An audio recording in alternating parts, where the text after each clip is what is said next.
If you want your culture to be truly innovative, you need to figure out how to tolerate experimental failure. There's a lot of people out there. I hear so many authors say, tolerate failure, cool. But how do I do that? I'm cool with there being some failure on the company, but let's hope it's on the other guy's team. How do you make a culture where people feel truly rewarded for trying new things so that they don't feel a sense of loss if things don't work out and want to cross the street to work at your rival competitor? So let's go through some tactics to make failure part of your culture. In these time periods, you have a higher permission to fail because you can try new things and everyone is sort of struggling. But if you don't fail, you will become the best typewriter company in the world. Tricked you with where you thought I was going there. What I mean by that is that chaos changes the rules, chaos reshuffles the deck, and chaos changes who is in the lead. And because of that, we know that opportunity is being created. But to find that opportunity, you actually have to be on a different path than you optimize. Smith Corona had made thousands of typewriters, so they knew the path of the typewriter very clearly. But the new path of the computer was different, and that would require experimentation and failure. You have to experimentally fail to get a breakthrough, particularly in a time period of chaos. Now in the book, in Create the Future, I walk through 4 levels of breakthrough and sort of case study how they work. And we don't have time for all of that today, but what I will note is that each of the different levels of breakthrough all happen to be something outside of your comfort zone, more or less by definition. If it was in your comfort zone, you'd already know it. Great. A breakthrough is something new.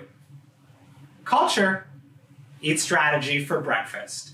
And in this case, the lessons that we learn about the importance of failure would be that you need to make it happen. So how do you actually do it? So I'm going to focus a little bit more on tactics in this part. Break down managerial confidence and ask questions. Here's what I mean by that. An observation that I've seen in working with hundreds of different teams now is that new hires in almost any organization, they ask questions. They feel comfortable too. They're learning the ropes. But by the time people get to be a manager, there's more confidence. And I don't have to ask that question. That would be a quote-unquote stupid question. So I'm not going to ask as many questions.